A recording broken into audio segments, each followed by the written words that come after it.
Salut, c'est Trado, je suis content de vous retrouver pour la mise à jour du CFD à risque limité sur France 40, Allemagne 30, Japon 225 et US 30. On commence par les précautions d'usage. Il ne s'agit que d'une analyse technique donnée à titre informatif, pédagogique, mais il ne s'agit pas d'un conseil en investissement. On commence par le France 40 en données mensuelles et vous voyez c'est magnifique, hein. Nous sommes venus buter sur une résistance importante ici qui correspondait au bas du canal orange qu'on a figuré ici, hein, depuis des mois et des mois. Et également, on le verra plus tard, hein, dans la diapositive suivante, sur un support de moyen terme ici, hein, qui a été très efficace et on le voit à la longueur de la mèche basse.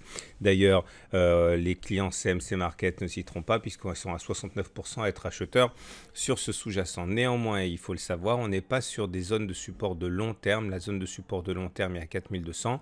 On ignore si on va y aller ou pas, mais en tout cas, il devrait y avoir des velléités haussières, hein, sur cette zone. Pour l'instant, on l'aura compris, en données hebdomadaires, on est sur une zone de support de moyen terme qui a été identifiée sans doute par tous les analystes techniques, celle des 4500, 4580. La tendance est certes baissière, hein, avec le nuage qui descend et la M20 qui descend, mais je l'ai dit, on est sur une zone de support.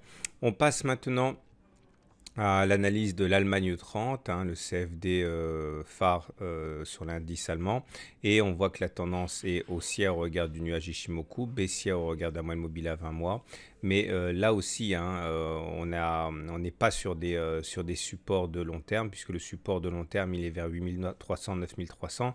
Par contre, hein, on l'a dit, sur les données hebdomadaires de moyen terme, on était et on est sur une zone de support de moyen terme. Ouais, c'est une zone qui a déjà recueilli les cours précédemment. C'est pour ça que l'on rebondit avec cette longue mèche basse. Donc il faut savoir qu'il y a des investisseurs de moyen terme qui sont entrés sur cette zone si le sentiment des clients est acheteur à 68%. On enchaîne avec l'indice américain en données mensuelles.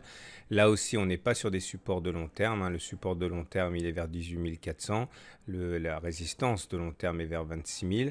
La tendance est aussi au regard du nuage, mais neutre au regard de la M20, puisqu'on est en dessous d'une M20 qui monte. Le consensus des clients est légèrement acheteur à 54%. Et en données hebdomadaires, par contre, on a là aussi rebondi sur un support de moyen terme, 21 500, 22 200. On l'avait signalé déjà la semaine dernière en disant qu'on n'était pas dessus.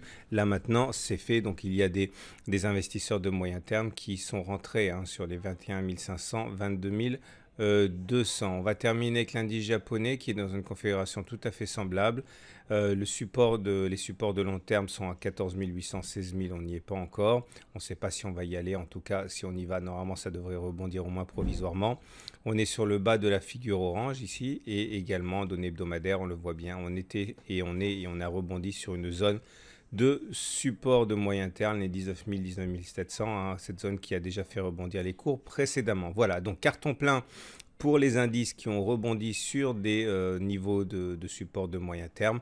On verra jusqu'où cela nous mène, mais en tout cas, pour l'instant, hein, il y a des investisseurs qui sont rentrés sur ces niveaux. N'oubliez pas que si on y retourne, eh bien, vous pouvez éventuellement tirer parti de ces supports, hein, si vous avez bien sûr des signaux acheteurs. Voilà, je vous dis à la semaine prochaine pour la mise à jour.